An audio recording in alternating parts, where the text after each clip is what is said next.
Hello dear friends, welcome back to my YouTube channel let's well study में आपका स्वागत है। आई होप आप सभी अच्छे होंगे। तो आइए दोस्तों, आज हमारी यह हिंदी की थर्ड क्लास है। इस क्लास में हम भाषा शिक्षण सूत्र के बारे में डिस्कस करेंगे। तो चलिए देखते हैं भाषा शिक्षण सूत्र में क्या है। तो पहला जो हमारा है, प्रसिद्ध शिक्षा शास्त्री हर्बर्ट स्पेंसर ने शिक्षण विधियों की चर्चा के दौरान कुछ सामान्य शिक्षण सूत्रों की रचना की है। सूत्र का अर्थ है जहाँ किसी नियम को कम से कम शब्दों में व्यक्त कर दिया जाए और उसकी व्याख्या द्वारा संपूर्ण नियम को ज्ञात कर लिया जाए। यानी कि इस सूत्र में यह बताया गया है कि जहाँ पर हम कम से कम शब्दों का प्रयोग करके संपूर्ण ज्ञान प्राप्त कर ले, अधिक से अधिक ज्ञान प्राप्त कर ले। यह शिक्षण सूत्र जो होता है वो टीचर्स को सुचारू रूप से शिक्षण करने में मदद करता है। यानी कि यह सूत्र जो है, इस सूत्र से बच्चों की जो प्रारंभिक कक्षाओं के पठन पाठन की क्रिया होती है ये आसान हो सके, और इसलिए इस सूत्र को सभी छात्रों को ध्यान में रखकर ही इस सूत्र को बनाया गया है। तो आई होप इतना आपको समझ में आ गया हो कि भाषा शिक्षण सूत्र का क्या महत्व है। तो जो हमारे हर्बर्ट स्पेंसर थे, उन्होंने इस सूत्र को ध्यान में रखते हुए या सभी छात्रों को ध्यान में रखते हुए यही बताया है कि ये जो सूत्र है इसके द्वारा हम कम से कम शब्दों में व्याख्या करें और इससे हमें संपूर्ण ज्ञान प्राप्त हो जाए। यानी कि जो बच्चों की पठन पाठन की प्रारंभिक कक्षा की पठन पाठन की क्रिया है वो आसान हो सके, और इसीलिए इस सूत्र को सभी छात्रों को ध्यान में रखकर ही बनाया गया है। तो आइए देखते हैं शिक्षण सूत्र में क्या क्या है। तो शिक्षण सूत्र निम्न है। इसमें देखिए पहला हमारा शिक्षण सूत्र क्या है, मूर्त से अमूर्त की ओर। यानी कि मूर्त यानी कि जो चीज़ों के बारे में हम जानते हैं, और अमूर्त है जिन चीज़ों के बारे में हमें नहीं पता होता, नहीं जानते। तो उसमें यही बताया गया इस सूत्र में कि इसे प्रत्यक्ष से परोक्ष की ओर सूत्र भी कहा जाता है। मूर्त से अमूर्त सूत्र को हम प्रत्यक्ष से परोक्ष की ओर का सूत्र भी कह सकते हैं। तो इस सूत्र में यह बताया गया है कि बालक को सबसे पहले मूर्त चीज़ों को सिखाया जाए और उसी के सहारे उसे अमूर्त चीज़ों को सिखाया जाए। यानी कि बालक को पहले हम उन चीज़ों के बारे में बताएंगे जिसे बच्चा जानता होगा। तो जब वो चीज़ को जान लेगा तो जिस चीज़ को जानता होगा उसी के सहारे हम उसे अमूर्त चीज़ों को सिखाएंगे, यानी कि छिपी हुई चीज़ों को सिखाएंगे जो बच्चा नहीं जानता होगा। तो उससे जानने वाली चीज़ों को बेस मानकर उसे ना जानने वाली चीज़ों के बारे में सिखाया जाएगा। तो वह क्या होगा, मूर्त से अमूर्त की ओर होगा। फॉर एग्जाम्पल फर्स्ट है हमारा, बच्चा आम का चित्र देखकर ही आ सीखता है। यानी कि बच्चा जब आम का चित्र देखेगा तो उससे ही आ सीखेगा। यानी इसमें ये कहा गया है कि अगर बच्चों को जितनी चीज़ें हम मॉडल के द्वारा, चित्र के द्वारा या चार्ट के द्वारा सिखाएंगे तो बच्चा वह चित्र देखकर ही जल्दी सीख जाएगा। एग्जाम्पल सेकंड है हमारा, जब बच्चा बिल्ली का चित्र देखता है तो जहाँ भी बिल्ली शब्द आएगा तो बच्चा उस चित्र को उससे जोड़ देगा। यानी कि जब बच्चे को हम मॉडल के द्वारा, चित्र के द्वारा समझाएंगे तो बच्चा उस मॉडल चित्र में जो भी चीज़ देखेगा उससे उस शब्द को जोड़ देगा, तो बच्चा उसे आसानी से सीख जाएगा। यानी कि जो बच्चा जिन चीज़ों के बारे में जानेगा उसी के सहारे छिपी हुई चीज़ों को सीख जाएगा और उसे अच्छे से समझ लेगा। आई होप आप लोगों को समझ में आ रहा होगा। आइए देखते हैं हमारा नेक्स्ट पॉइंट क्या है। हमारा नेक्स्ट पॉइंट है ज्ञात से अज्ञात की ओर।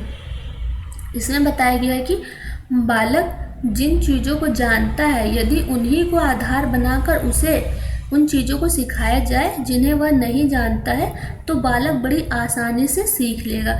यानी इसमें ये कहा गया है कि हम बालक को पहले उन चीज़ों के बारे में सिखाएंगे जिन्हें वो जानता होगा, जिन चीज़ों के बारे में वो जानता होगा। यानी उसके आसपास के वातावरण में जितनी भी चीज़ें हैं जिनके बारे में उसे अध्ययन होगा वो जान सकेगा। तो जिन चीज़ों के बारे में हम जानेगा हम उन्हीं को बेस बना लेंगे, उनका बेस बनाकर हम उन्हीं चीज़ों को सिखाएंगे जिससे वह नहीं जानता होगा। तो जिससे बालक उसे बड़ी आसानी से सीख लेगा और उसे नई चीज़ों का भी ज्ञान हो जाएगा। तो इसमें फॉर एग्जाम्पल में ये बताया गया है कि बालक को संज्ञा पढ़ाना है तो बालक के लिए वह अज्ञात है, परंतु उसे व्यक्ति, वस्तु, स्थान, भाव का ज्ञान है। यदि बालक को ज्ञात चीज़ों से जोड़कर अज्ञात चीज़ों को कराया जाए तो वह बड़ी आसानी से सीख लेगा।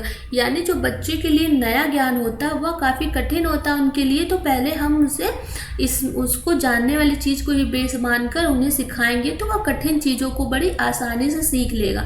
जब उन्हें हम संज्ञा पढ़ाएंगे तो डायरेक्ट बच्चा संज्ञा नहीं सीख सकता, क्योंकि वो उसके लिए नई चीज़ है। जब हम उसे, वो उस व्यक्ति के बारे में जानता होगा, वस्तु के बारे में भी जानता होगा, स्थान और भाव के बारे में भी उसको ज्ञान होगा, तो हम उन्हीं चीज़ों को बेस बनाकर जोड़कर उसे अज्ञात चीज़ों को यानी कि संज्ञा को सिखा देंगे तो बच्चा बड़ी आसानी से सीख लेगा। तो एक बार चलिए फिर से हम लोग देख लेते हैं कि ज्ञात से अज्ञात की ओर किसे कहते हैं। जिन चीज़ों के बारे में बच्चे को ज्ञान होगा हम उन्हीं को बेस बनाकर उसे नई चीज़ों को सिखाएंगे तो बच्चा उस चीज़ों को बड़ी आसानी से सीख लेगा। यानी कि जो बच्चे के लिए नया ज्ञान होता है वो इसके लिए थोड़ा सा कठिन होता है, इसलिए हम जो चीज़ वो जानता है उसी को बेस बनाकर हम उससे नई चीज़ें सिखाएंगे तो वो बड़ी आसानी से सीख लेगा। आई होप आपको समझ में आ रहा होगा। अगर आपको कोई डाउट हो तो आप मुझसे कमेंट करके पूछ सकते हैं और मैं आपको पूरा सिलेबस कंप्लीट कराऊंगी। आपको वीडियो अच्छी लग रही तो वीडियो को लाइक करें और चैनल पर नए हो तो हमारे चैनल को सब्सक्राइब करें, जिससे आपको लेटेस्ट अपडेट मिलती रहे। आइए नेक्स्ट पॉइंट हमारा क्या है, पूर्ण से अंश की ओर। यानी कि बालक को पहले पूर्ण का ज्ञान कराया जाए फिर अंश का ज्ञान कराया जाए। फॉर एग्जाम्पल, यदि बालक को पहले पूरी कविता पढ़ाई जाए फिर उसका एक अंश, तो वह आसानी से सीख लेता है। यानी हम यह कह सकते हैं, जब बच्चे को हम किसी चीज़ के बारे में पूर्ण ज्ञान कराएंगे तभी उसका अंश का ज्ञान भी प्राप्त होगा। यानी कि बच्चे को जब हम पहले कविता पढ़ाएंगे तो हम डायरेक्ट उसे कविता पढ़ाना नहीं सिखा देंगे, उस कविता को उसको बताएंगे, उसके बारे में समझाएगा कि इस कविता में क्या कहा गया है, इस कविता में क्या है, तो वो बच्चा उस कविता को समझ जाएगा। जब वो समझ लेगा तो उसको एक अंश का भी ज्ञान हो जाएगा तो वो बड़ी आसानी से सीख लेगा। आई होप आप लोग को समझ में आ गया होगा पूर्ण से अंश की ओर। चलिए नेक्स्ट हमारा क्या है, विश्लेषण से संश्लेषण की ओर। जब बालक को किसी चीज़ का विश्लेषण किया जाए तो उसे वही नहीं छोड़ा जाए, बल्कि जब बालक को उसी तरह के अन्य उदाहरणों से स्वयं की व्याख्या कर ले। यानी कि इसमें ये कहा गया है कि जब बालक को हम कोई भी चीज़ समझाए तो उसे हम वही नहीं छोड़े। यानी कि ये कह सकते हैं कि जैसे मैंने बालक को पेड़ के बारे में बताया तो बालक को उस पेड़ के बारे में बताएंगे तो बच्चों के लिए आसान है, लेकिन जब हम उसके पेड़ के सभी अंगों के बारे में बताएंगे कि यह पेड़ है, इसकी अनेक शाखाएँ होती हैं, इसमें अनेक पत्तियाँ होती हैं, तो बच्चा पहले उनको हम एग्जाम्पल के द्वारा बच्चे को वो चीज़ सिखाएंगे तो बच्चा जब उस चीज़ को सीख लेगा तो खुद से स्वयं से उसकी फॉर एग्जाम्पल के द्वारा व्याख्या कर लेगा और उसे आसानी से सीख जाएगा। तो इसमें यही कहा गया है कि जब हम बालक को किसी भी चीज़ का विश्लेषण कराएंगे तो बताएंगे तो उन्हें आधे में नहीं छोड़ेंगे, बल्कि उन्हें पूरी तरह उदाहरणों के द्वारा समझा देंगे जिससे वह खुद से उसकी व्याख्या कर ले और उसको सीख जाए और उस चीज़ का उसको ज्ञान मिल जाए। आइए नेक्स्ट पॉइंट हमारा देखते हैं क्या है। नेक्स्ट पॉइंट है हमारा विशेष से सामान्य की ओर। यानी कि बालक को पहले उसके आसपास के वातावरण में व्याप्त उदाहरणों से जोड़ा जाए, फिर उसे नियम का ज्ञान कराया जाए, उसे आगमन विधि भी हम कहते हैं। यानी कि इस नियम सूत्र में यह बताया गया कि बालक को पहले हम उसको जो चीज़ वो उदाहरणों के द्वारा समझाएंगे तो उसके आसपास के वातावरण में जितनी भी चीज़ें होंगी जिससे वह व्याप्त होगा, जिसको वो जानेगा, उन्हीं को उदाहरणों से द्वारा जोड़ दिया जाएगा जिससे वह उस नियम का ज्ञान हो जाएगा और इसे हम आगमन विधि भी कहते हैं। क्योंकि जब हम बच्चे को किसी नई चीज़ का ज्ञान कराते हैं तो बच्चा नई चीज़ों का ज्ञान बच्चों के लिए काफ़ी कठिन होता है, इसलिए हम पहले उसके आसपास की वातावरण में जितनी भी चीज़ें होंगी जिनके बारे में वो जानता होगा तो पहले हम उसके बारे में उसका ज्ञान कराएंगे, फिर उसके बाद हम उसे उस बारे में ज्ञान कराएंगे जिसके बारे में वह उसको एग्जाम्पल के द्वारा उसे जोड़ देगा और फिर उसका उस नियम का ज्ञान उसको हो जाएगा। ये फॉर एग्जाम्पल ये समझ लीजिए कि जैसे मैंने बच्चे को संज्ञा सर्वनाम विशेषण पढ़ाया तो मैंने उसे एक से अधिक मतलब काफ़ी उदाहरणों के द्वारा उसे समझाया, प्रस्तुत किया बच्चों के सामने, जिससे वह काफ़ी आसानी से सीख लेगा।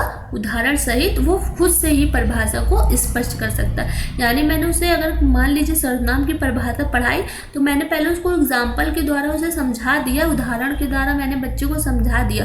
फिर वो बच्चा उस चीज़ को समझकर वह खुद से ही उनकी परिभाषा को स्पष्ट कर लेगा, यानी कि खुद से ही उस परिभाषा को समझ जाएगा। तो उसे हम आगमन विधि भी कहते हैं। तो आई होप आप लोग को समझ में आ गया होगा। चलिए एक बार हम लोग फिर से जल्दी जल्दी रिपीट कर लेते हैं भाषा शिक्षण सूत्र में क्या है।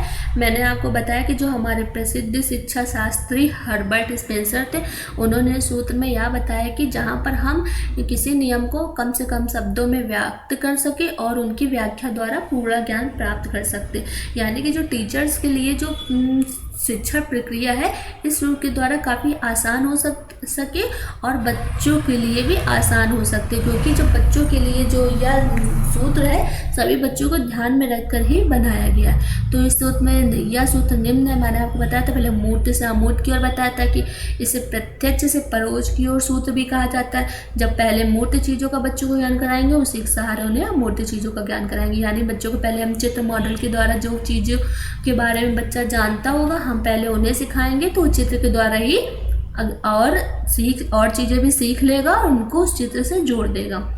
नेक्स्ट मैंने आपको बताया था ज्ञात या अज्ञात की ओर। जैसे बालक जिन चीज़ों को जानता होगा हम उन्हीं को बेस बनाकर अगर उस चीज़ों को सिखाएंगे तो बच्चा उस चीज़ को बड़ी आसानी से सीख लेगा। जैसे मैंने आपको एग्जाम्पल बताया था कि जैसे बच्चे को संज्ञा पढ़ानी, तो वह संज्ञा उसके लिए नया ज्ञान है, नवीन ज्ञान है। तो नवीन ज्ञान बच्चों के लिए थोड़ा सा कठिन होता है, इसलिए पहले हम उसे व्यक्ति वस्तु के बारे में सिखाएंगे, फिर उससे वह उन्हीं से वो अज्ञात चीज़ों का उसको ज्ञान हो जाएगा और वो बड़ी आसानी से सीख लेगा। मैंने पूर्ण से अंश की ओर आपको पढ़ाया था कि जब बालक को पहले पूर्ण का ज्ञान कराया जाएगा, उसके बाद अंश का ज्ञान कराया जाएगा। यानी कि बालक को मैंने जैसे पूरी कविता पढ़ानी है, तो पहले मैं उसको कविता के सारे अंश समझाऊंगी, जिससे वह कविता का खुद से ही अध्ययन कर लेगा, यानी कि उसका पूर्ण ज्ञान हो जाएगा। मैंने आपको बताया विश्लेषण से संश्लेषण की ओर, यानी जब बालक को किसी चीज़ का विश्लेषण किया जाए तो उसे वहीं पर नहीं छोड़ा जाए, बल्कि उसको अन्य सभी उदाहरणों के द्वारा व्याख्या कर ले तब जोड़ा। जैसे यानी कि मैंने बच्चों को पेड़ के बारे में बताया, तो बच्चों को हम वहीं पर नहीं छोड़ेंगे कि ये पेड़ होता है, हम बच्चों को ये समझाएंगे कि ये पेड़ है, पेड़ के इतने अंग होते हैं, इतनी शाखाएँ होती हैं, इतनी पत्तियाँ होती हैं, क्या होता है, इन सब चीज़ों के बारे में फॉर एग्जाम्पल के द्वारा समझाएंगे, तो बच्चा उन चीज़ों को समझ के खुद से ही व्याख्या करके सीख जाएगा। नेक्स्ट पॉइंट हमारा विशेष से सामान्य की ओर। जैसे मैंने आपको बताया कि पहले बच्चों को जो उसके आसपास के वातावरण में जो चीज़ों से व्याप्त है उन चीज़ों के बारे में जानते हैं, हम उन्हीं चीज़ों को उदाहरणों के द्वारा उन्हीं चीज़ों को समझाएंगे, जिससे बच्चा उसको उस नियम को ज्ञात कर लेगा और उससे पूरा कर लेगा और उसको अच्छे से सीख जाएगा एग्जाम्पल के द्वारा। इसलिए इसे हम लोग इसे आगमन विधि भी कहते हैं। आई होप आप लोग को समझ में आया होगा। अगर आपको कोई डाउट हो तो आप मुझसे कमेंट करके पूछ सकते हैं। आज के लिए इतना ही, फिर मिलते हैं नेक्स्ट वीडियो में। Thank you.